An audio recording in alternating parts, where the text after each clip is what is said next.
အားလုံးမင်္ဂလာပါနော်ဒီဗီဒီယိုလေးမှာတော့ကျွန်တော်ဗာပြောပြသွားမလဲဆိုတော့ဒီနော်B9 လို့မှာပေါ့နော်ဒီပုံလေးနဲ့ဒီပုံလေးကိုကျွန်တော်ကဗာလုပ်မလဲဆိုတော့ဒီမွေးနေ့ B9 ပေါ့နော်မွေးနေ့ B9 လို့ပို့အတွက်6 ပေ4 ပေ site ပေါ့နော်အဲ့ဒါလုပ်မယ်အဲ့ဒါကိုကျွန်တော်အဆင့်နဲ့ဘယ်လိုလုပ်ရလဲဆိုတော့ပြောပြတော့ပြင်မယ်နော်တခါအခုမှပေါ့နော်ကွန်ပျူတာကိုအခုမှ Photoshop ပိုင်းကိုစာပြီးလေ့လာနေပေါ့နော်ညီငယ်ညီမငယ်တွေအတွက်နော်အကျိုးရှိမယ်လို့တော့ထင်ပါတယ်နော်ဒါကြောင့်ဆောင်းအောင်ကြည့်တော့ပါနော်ကျွန်တော်ဒီတစ်ချက်ပြပြပေးတော့မှာပါပထမဆုံးအနေနဲ့သူ့ကိုကျွန်တော်တို့ဘာလို့ site ထုတ်အောင်ပါနော် site ထုတ်မယ်6 ပေ4 ပေလောက်လုံးဝဖြစ်တယ်ကျွန်တော်တို့ကသူ့ပုံကဒီမှာမကြည့်ပါဘူးနော်ဒီမှာနော်ဒါ V9 လို့ပို့တယ်လုံးဝအဆင်မပြေပါဘူးနော်ဒီအနေထားလုံးဝအဆင်မပြေဘူးအဲကျွန်တော်တို့သူ့ကိုပုံကြည့်အောင်ရင်လုံးအောင်ပေါ့နော်ကြည့်အောင်လုပ်ဖို့ကျွန်တော်တို့ကဒီပို့ site ထုတ်လိုက်မှာပေါ့နော်ကျွန်တော်တို့က6 ပေ 4 ပေ site ဖြစ်တယ်ကျွန်တော် site ကြီးထုတ်ရမှာနော်ဒါဆိုသူ့ကိုကျွန်တော်က16 site လောက်ထုတ်လိုက်မှာနော်16ကျွန်တော်ဒီမှာနော်ဒီ AI နဲ့တွားပြင်မှာနော်ဒီကျွန်တော်တို့အင်္ဂါကျွန်တော်တင်ထားရတယ်နော်အဲ့ဒီ AI နဲ့တွားပြင်မှာဖြစ်တဲ့အတွက်16တော့ထုတ်ရဒါမဲ့ကျွန်တော် resolution ကိုကျွန်တော်တရားပဲထားတယ်နော်တရားပဲထားတယ်ပြီးရင် okay မှတ်ချက်လိုက်မယ်နော်ပြီးရင်ဒီပုံလေးကိုကျွန်တော်အလင်းမောင်းနဲ့ချိန်လိုက်ပါပေါ့နော် camera raw နဲ့ camera raw filter ကိုသွားမယ်သွားပြီးတော့ ਨੇ ဒီမှာပုံကလည်းဝါနဲ့အတွက်အဝါရောင်လေးနည်းနည်း short မှာပေါ့နော်အဝါရောင်နည်းနည်း short မယ်အလင်းနည်းနည်းလေးတင်မယ်နော်အလင်းနည်းနည်းလေးတင်မယ်ပြီးရနဲ့ဒီမှာလည်းနည်းနည်းလေးတင်မယ်နော်ဒီနွိုင်းနည်းနည်းလေးစားမှာပေါ့နော်ဒီလောက်ပဲနော်အများကြီးထွေးထွေးပြင်ထားတာမဟုတ်ဒီလောက်ပြင်ရပြီနော်အဲ့လောက်လေး light တင်အဓိကကျွန်တော်တို့ color မှန်လို့ရပြီနော်ကျွန်တော် AI နဲ့ပြင်တဲ့ခါကျ color မှန်မှအဆင်ပြေတယ်နော်ပြီးရင် okay ပေးလိုက်မယ်ကျွန်တော်ဒီပုံလေးကိုရင်လုံးမှာပေါ့နော်အဲ့ပုံကိုကျွန်တော်ရင်ဆေးလိုက်မယ်နော်Shift Control S desktop သွားမယ်သွားပြီးတော့လည်းကျွန်တော်ပုံမှန်တိုင်းမှာနော် A1 ဆိုတော့မှတ်မိအောင်ရေးလိုက်မယ်နော် JPG နဲ့ဆေးမယ်နော်ဆေးမယ်ပြီးနောက်တစ်ပုံကိုကျွန်တော်ဘယ်လောက်ထုတ်မှလဲဆိုတော့နောက်ကရည်စားလေးတွေလွဲသွားအောင်နော်16ဆိုတော့ကျွန်တော်16ထုတ်လိုက်မယ်နော်16နည်းလေးကျဲသွားအောင်လို့နော်နည်းလေးကျဲသွားအောင် okay ပြီးရင်သူ့ကိုလည်းကျွန်တော်ဆေးမယ်နော်အဓိကဒီမှာနော်ကျွန်တော်ဒီဘေးနှခဏအပြည့်ယူရမယ်နော်ဒီမှာကျွန်တော်ပြန်ပြပါနော်ဒီဟာထိုးအစအထိုးတာဒီ16ဆိုလို့ရှိရင်သူကအဲ့လိုအပြည့်ကွက်တိပဲနော်အဲ့ဒါပထမတစ်ပုံကျွန်တော်တို့ကဆေးလိုက်ပြီးတော့နောက်တစ်ပုံမှာကျွန်တော်ဒီဟာကိုရေစားလေးတွေလွဲသွားအောင်ကျွန်တော်16ဆိုပြီးကျွန်တော်ထိုးလိုက်မယ်နော်ထိုးရင်ဒီတိုင်းကျွန်တော်တို့ကအမှတ်မချက်လိုက်နော်ဒီဘေးမှာလွတ်နေနော်ဒါဆိုပုံကတစ်ထက်ထက်ကြာမှာမဟုတ်ဘူးအဲ့ဒီဘေးနှခမ်းအပြည့်ပြည့်အောင်ယူရမယ်နော်ဒီဘေးနှခမ်းတွေအဲ့လိုပြည့်အောင်ယူရမယ်ဒါမှဒါနဲ့ကျွန်တော်ဒီမှာကျွန်တော်တို့ပို့ထားတဲ့ဟာတွေဒီပို့လာမယ်နော်တကယ်လို့ဘေးနှခမ်းမလုပ်ဘူးကျွန်တော်တို့ကွက်တိပဲတွားကြမယ်နော်ရေစားတွေကနော်အဲ့ဒီဘေးနှခမ်းကိုအပြည့်ယူမယ်ဒီဘောအဖြူထားနဲ့ခြံမယ်ပြီးရင်အမှတ်ချက်လိုက်ပြီးရတဲ့သူ့ကို shut တော့အဲ့ဒါကျွန်တော်တို့ဆေးလိုက်မယ်နော် desktop မှာပဲကျွန်တော် A2 ဆိုဆေးလိုက်မယ်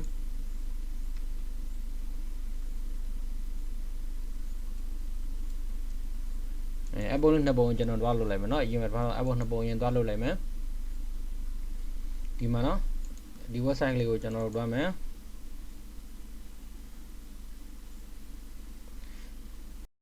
ဟိုဒီ link လေးကိုတော့ share လို့မရတဲ့လူပါနော်ဒီမှာကြည့်ကြည့်ပါနော်ဒီမှာနော်အပေါ်စာကြောင်းလေးကိုကြည့်ကြည့်ပါနော် http အဲ့ဒါလေးမှတ်ထားပဲနော်အဲ့ဒါလေးအဲ့မှာ .com ဆိုရိုက်လိုက်နော်ဒါဆိုဒီခါလေးဒီ website တွေဝင်သွားလိမ့်မယ်နော်အဲ့ဒါဆိုလုပ်လို့ရပြီနော်ဒီမှာ choice a photo ဆိုတဲ့နေရာလေးကိုနှိပ်ရုံမယ်နော်ဒီကိုနှိပ်မယ်ပြီးရတဲ့ဆက်နကျွန်တော်တို့စေးထားတဲ့တပ်ပုံလေးကိုတွားယူမယ်နော်ဒီမှာယူမယ်ပြီးရတဲ့ open ကိုနှိပ်လိုက်ပါနော် open နှိပ်အတွက်တစ်ခါလေးလဲသွားလိမ့်မယ်နော်โอเคဒါပါဒီမှာ save ဆိုတာလေးကိုနှိပ်မယ်နော် save ဆိုတာလေးကိုနှိပ်မယ်ပြီးရတယ်မှာ download HTML ဆိုတာလေးကိုနှိပ်မယ်နော်ဒါဆိုရင်ဒီပုံလေးကဒီမှာဝင်သွားပြီနော်โอเคဒါပြီးရင်ဒီပိတ်လိုက်နောက်တစ်ပုံထပ်ထည့်မယ်ဆိုကျွန်တော်တို့ new email ကိုတွားမယ်နော် new email ကိုတွားမယ်ပြီးနောက်တစ်ပုံထည့်မယ်အခုလည်း save ကိုနှိပ်မယ်ပြီးဒီမှာဆွမ်းနာလိုပဲကျွန်တော်တို့ download လုပ်လိုက်မယ်နော်နောက်ပုံလေးကျွန်တော်မပြတော့ဘူးနော်ဒါဗီဒီယိုဒါရှေ့တော့မှဆိုလို့ဒီပုံလေးကိုကျွန်တော်ပထမလုပ်ပြလိုက်တာနော်ဒါနောက်ပုံလေးကျွန်တော်ကြောလိုက်မယ်နော်လုပ်ပြီးတဲ့ပုံလေးတွေကျွန်တော်ကဒါ Photoshop နဲ့ဆွဲထည့်တော့မယ်နော်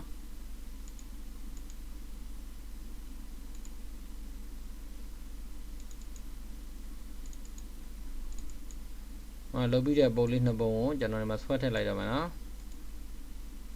နောက်ဆုံးလုပ်ပြီးတဲ့ပုံလေးတွေကျွန်တော်ထည့်လိုက်ပြီနော်ထည့်ပြီးတဲ့အခါကျွန်တော်ဒီမှာဆက်နဲ့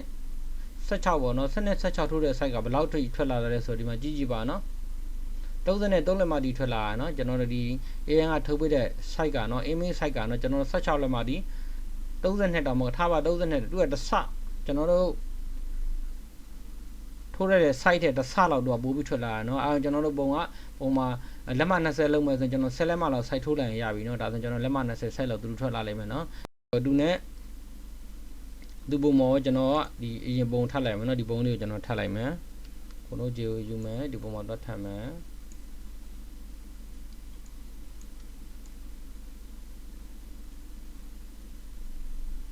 ကျွန်တော်တို့အပေါ်ပုံနဲ့အောက်ပုံနဲ့เนาะတစ်ထက်ကြမကြအောင်ကျွန်တော်တို့တစ်ထက်ကြမှာအဆင်ပြေမှာเนาะတစ်ထက်ကြမှာကျွန်တော်တို့ပုံဒီပုံစံမပြည့်ဖြစ်နေဒီပုံတိုင်းရမှာเนาะတကယ်တစ်ထက်မကြဘူးကျွန်တော်ရိုင်သွားတာတို့ရှိတ်မှာ line တွေနှစ်ခုပေါ်နေတာဖြစ်လိမ့်မယ်เนาะဘောအောက်ကိုကျွန်တော်တို့တဲ့မတဲ့ဘယ်လိုကြည့်မလဲဆိုတော့ဒီမှာ opacity နေရာလေးကိုဒီမှာကျွန်တော်တွား short ကြည့်လိုက်เนาะတရားဆိုတော့ short ကြည့်လိုက်ရင်ကျွန်တော်ဘေးကရေစားလေးတွေပြောင်းသွားမယ်เนาะကျွန်တော်တို့ပုံကဒီတိုင်းပဲဆိုတော့ဒါဆိုဘောအောက်ထက်တယ်တကယ်လို့ကျွန်တော်တို့ပုံနှစ်ဒီလို short လိုက်လို့ဒီမှာဘေးမှာတပုံထွက်လာတယ်ဒီမှာတပုံဆိုတော့ကျွန်တော်တို့အပေါ်မတက်ဘူးเนาะမတက်အဲ့ဆိုပြန်တက်လိုက်เนาะဒါဆိုကျွန်တော်ဒီမှာအပေါ်တက်သွားပြီเนาะဒီမှာဒါဆိုအဲ့လိုငိမ့်နေရမယ်ရေစားလေးတွေပဲကျွန်တော်လှုပ်နေရပါပေါ့အဲ့ဒါဆိုကျွန်တော်တို့အပေါ်တက်သွားပြီအဲ့လိုအပေါ်အောက်တက်သွားပြီဆိုတာကြမှာကျွန်တော်တို့ကဒီမှာเนาะအပေါ်ဆုံးလေယာဉ်เนาะကျွန်တော်တို့ကဒီမှာလေယာဉ်မဲ့ပေးမယ်เนาะကျွန်တော်လိုက်မယ်ပြီးရင်အဲ့ဒီဖြူဘုတ်ကလေးမှာကျွန်တော် selection ပေးထားမှာเนาะပေးထားပြီးအားကြမှာကျွန်တော်ဒီမှာ brush ကိုတွားယူမယ်ဒီမှာ foreground color မှာကျွန်တော်တို့အမဲအောင်ဖြစ်ရမယ်เนาะအမဲအောင်ဖြစ်ရမယ်အဲကျွန်တော်ဒီရေစားလေးတွေဖြောက်မှာတော့เนาะဖြောက်မှာဖြစ်တဲ့ကျွန်တော်ဒီတောင်အစားဖြောက်သူ့ရဲ့ရေစားဟာနဲ့မရှိသေးချင်တော့ကျွန်တော်တို့အဝိုင်းလေးလုံးမှာเนาะဒါကြီးလည်းမကြည့်စင်းနဲ့ဒါကလည်းမသေးစင်းနဲ့เนาะအဲဒီမှာဆိုကျွန်တော်ဒီမှာဖြောက်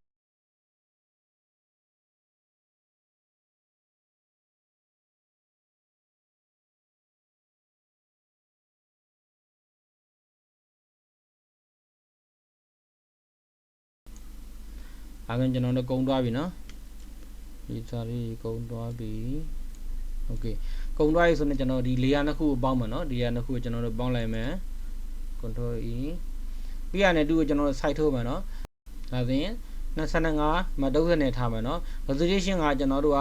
ဒါ B9 ဖြစ်တဲ့ကျွန်တော်တို့100ပဲထားလိုက်တော့မယ်เนาะတကယ်လို့ဓာတ်ပုံဆိုတော့ကျွန်တော်300ထားပြီเนาะဒီနေရာလေးမှာ300ထားပြီပါဟိုက B9 ဖြစ်တဲ့ကျွန်တော်တို့ site ကြီးတဲ့ပေါ်ပါတုံးလို့ရအောင်ကျွန်တော်100ပဲထားပြီမယ်เนาะโอเคပြီးရင်အမှတ်ချက်လိုက်မယ်ဒါဆိုရင်ဒီမှာကြည့်ပါเนาะဒီပုံနဲ့ဒီမှာမလောက်ရသေးတဲ့ပုံနဲ့ကျွန်တော်ရှင်းပြမယ်เนาะဒီမှာကြည့်เนาะဒီပုံစံမျိုးဆိုရင်ကျွန်တော်လုံးဝ B9 လုပ်လို့မရဘူးเนาะလုံးဝအဆင်မပြေပါဘူးเนาะကျွန်တော်တို့ B9 မှာလုပ်လို့ရှိရင်တော်တော်လေးကိုမျိုးလုံးပေါက်တွေရောဒါတော်တော်ကြည့်ပါမယ်เนาะဒီဘက်ပုံကိုကြည့်เนาะဒီမှာကြည့်လိုက်ကြည့်เนาะ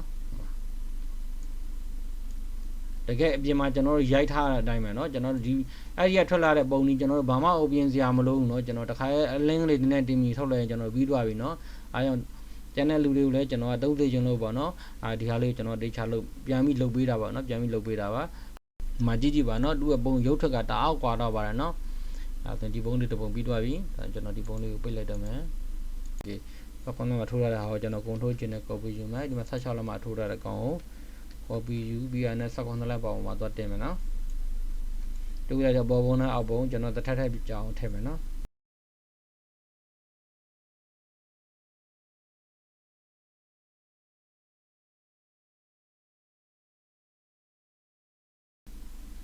တော်ဒီမှာကြည့်ပါเนาะတော်တော်လေးကိုအဆင်ပြေပါတယ်เนาะအော်ဒီနည်းလေးနဲ့ကျွန်တော်တို့ V9 လေးလောက်တဲ့ခါဝါနေဒီနည်းလေးနဲ့ကျွန်တော်တို့ပုံလေးကြည့်အောင်လုပ်လို့ရတယ်เนาะကဲဒါဆိုရင်ကျွန်တော်တို့ V9 စလုံးပါဗောเนาะဒီပုံလေးမူရင်းပုံလေးကိုကျွန်တော်ဖြတ်လိုက်တော့မယ်โอเคကျွန်တော်တို့က site ထုတ်လိုက်မယ်เนาะ6ပေ4ပေထိုး6ပေ4ပေယူမှာဖြစ်တဲ့အတွက်ကျွန်တော်တို့ဘယ်လောက် site ထုတ်ရမလဲဆိုတော့80နဲ့ white မှာ80နဲ့ height မှာကကျွန်တော်တို့4ပေဖြစ်တဲ့အတွက်48ပါဒီမှာကျွန်တော်တို့က V9 ဖြစ်တဲ့အတွက်100ပဲထားမယ်เนาะထားမယ်ပြီးရနဲ့ create လုပ်လိုက်เนาะโอเคဒါဆိုရင်ကျွန်တော်တို့ site တစ်ခုရဒီထက်မှကျွန်တော်တို့ background တွားယူမယ်เนาะပထမဆုံးလောက်အောင်မှာကျွန်တော်တို့ background အရင်တွားလောက်အောင်မှာเนาะ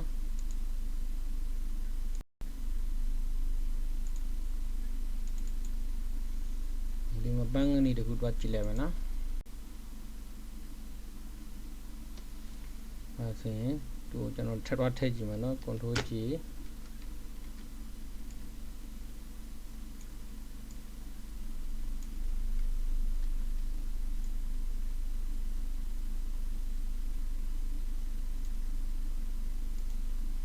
ချက်ကြည့်တယ်နော်ဒီအပေါ်ဘာမှတက်လက်မှပြအောင်ချက်ကြည့်လိုက်ချက်ကြည့်လို့မှကျွန်တော်ထည့်တဲ့ပုံအားဒီမှာ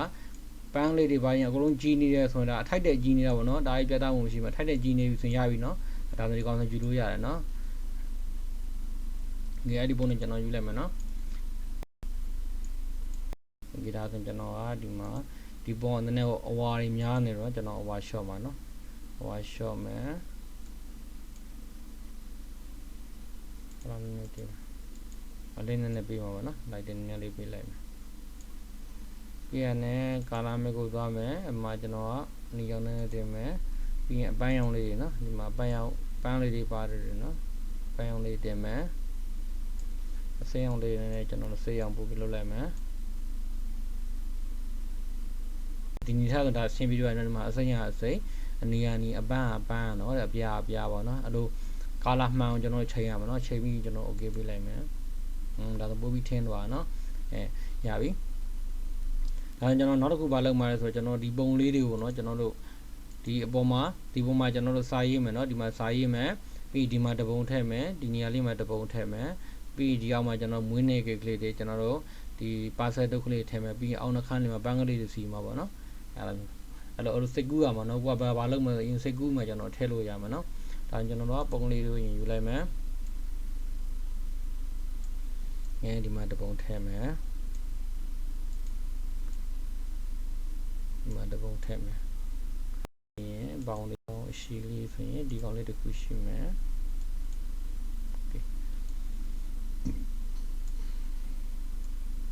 ကောင်လေးကဒီမှာထည့်မယ်နော် control D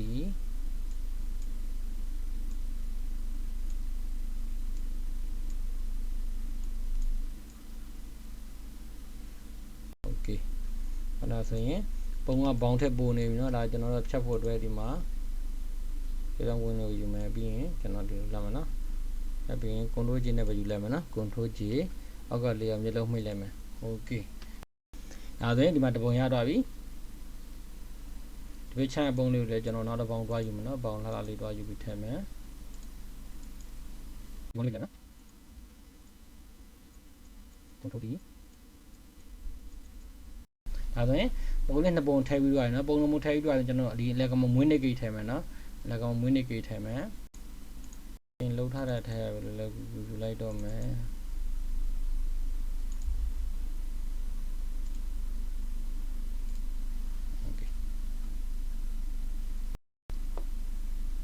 ဒီထည့်ပဲလည်းယူလိုက်တော့မယ်နော်ဒါဆိုကျွန်တော်မွေးနေကိတ်တစ်ခုတွားယူလိုက်မယ်ဘုရားနော်သူဒီဒီထားမယ်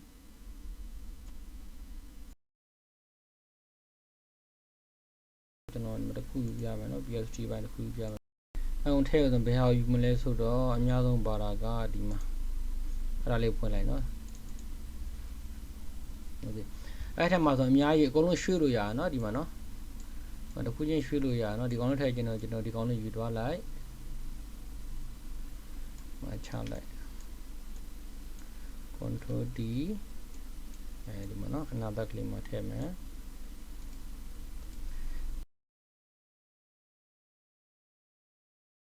โอเคဒါဆိုရင်အောက်လက်ခမှာပန်းလေးတွေထည့်ပြီးသွားပြီကျွန်တော်မွေးနေ့ကေထည့်ပြီးသွားပြီ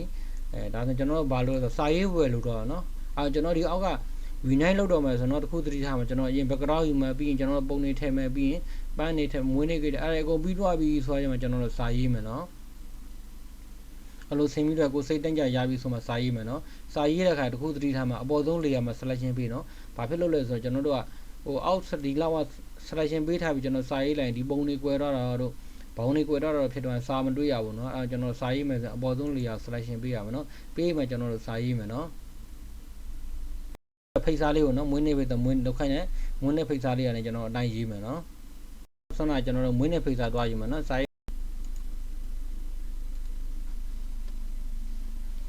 ဒါဆိုကျွန်တော်တို့မွေးနေ့ဖိတ်စာယူလိုက်ပြီเนาะယူပြီးတာနဲ့ကျွန်တော်တို့ဒီမှာ B9 မှာရေးမှဖြစ်တယ်မွေးနေ့ဖိတ်စာကျွန်တော်တို့ဒီဘက်ချလိုက်မယ်เนาะ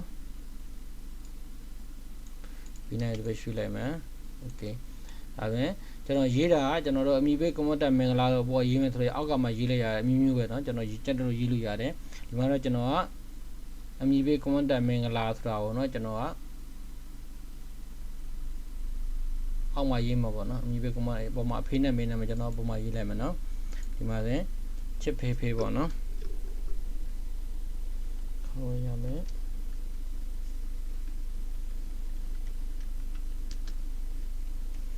ဆောက်လုံးနဲ့ကြီးရတဲ့တေးလိုက်ပါပေါ့နော်ဒီမှာ select ပေးမယ်ပြီးဒီညာလေးကိုတွားမယ်300ဖြစ်တဲ့အတွက်ကျွန်တော်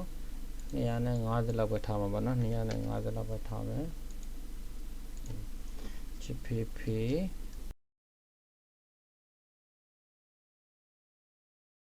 မောင်ရွှေဖုံးခန့်ခါဒုခန့်ဤ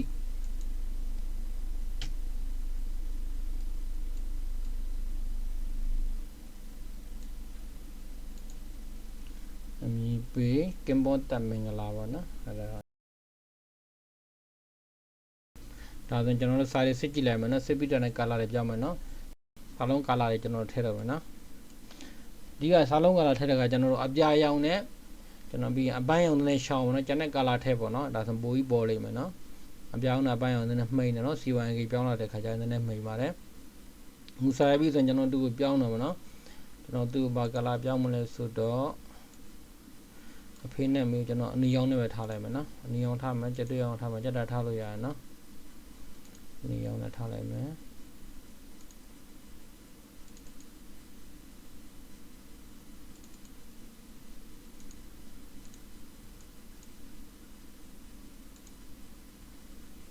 ဒီလိုစာလုံးတွေနည်းနည်းကြွားခြင်းနေဆိုရင်ဒီမှာနော်ဒီညာလေးမှာကျွန်တော်တို့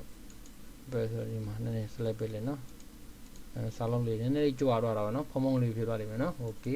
ဒါဆိုရင်ဖေးနဲ့မေနဲ့နာမည်ရပြီပေါ့နော်ညီအောင်ထားလိုက်မယ်ဒီသားရတနာလေးအဲ့ဒါလေးကိုကျွန်တော်ကဒီအောင်လေးနဲ့ထားလိုက်မယ်ပြီးရင်ကလေးနာမည်ကြတော့ကျွန်တော်ဗာနဲ့ထားမှလဲဆိုတော့ရွှေအောင်လေးနဲ့နော်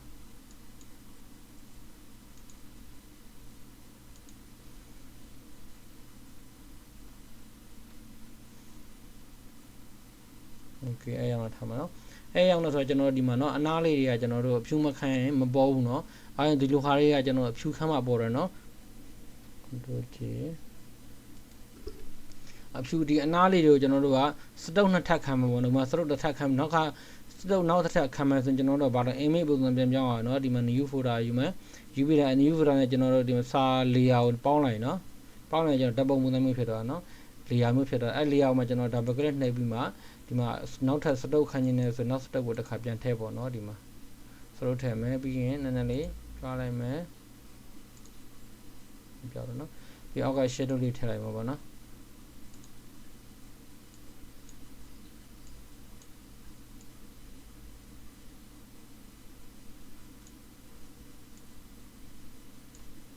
ဒီဒါကစာလုံးလေးကပေါ်သွားပြီပေါ့နော်ဒီမှာ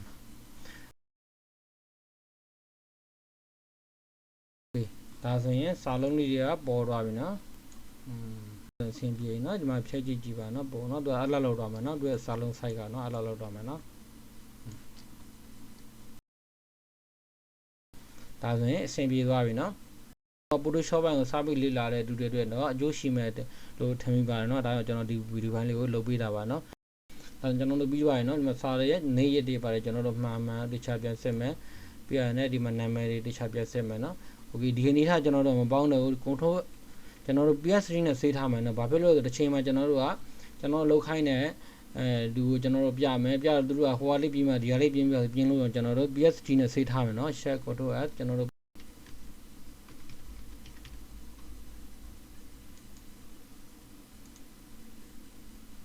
အဲဆိုကျွန်တော်တို့အတာကိုတိမ့်တော့မှာပေါ့တိမ့်မယ်ဆိုရင်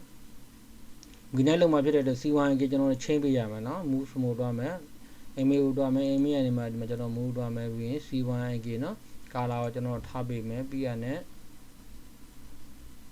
အတမဲ့လုပ်လိုက်တယ်နော် okay ဒီရတဲ့ပေါင်းတွားလိမ့်မယ်နော်သင်ရပြီကျွန်တော်တို့ဒါပုံထုတ်ဖို့တဲ့ကျွန်တော်သိမ်းတော့သူက JPG နော်သူ့ extension JPG နဲ့ထားမယ်နော် JPG နဲ့သိမ်းမယ်ဒီမှာကျွန်တော်ဘယ်လောက်လဲဆိုတော့82အမြောက်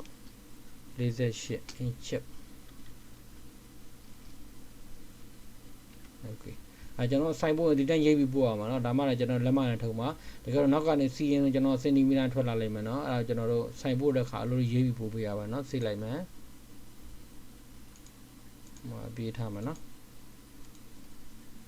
ဒါကျွန်တော်တို့ပုံလုံးတွားကြည့်မယ်နော်နိုင်စီမံကိန်းโอเคဒီပုံလေးနော်ဒါဆိုကျွန်တော်ထုတ်လို့ရပြီပေါ့နော်ဒီဗီဒီယိုမှာဒီလောက်ပါပဲအားလုံးဆင်ပြေမယ်လို့ထင်ပါတယ်နော်အခုမှ Photoshop ကိုလေ့လာနေတဲ့လူငယ်တွေအတွက်ပေါ့နော်တစုံတရာအကျိုးရှိမယ်လို့တော့ကျွန်တော်ထင်ပါတယ်ဒါအောင်ဒီဗီဒီယိုကိုကျွန်တော်လုပ်ပြလိုက်တာပါကြည့်ရှုပေးတဲ့အတွက်လည်းအားလုံးကိုကျေးဇူးတင်ပါတယ်နော်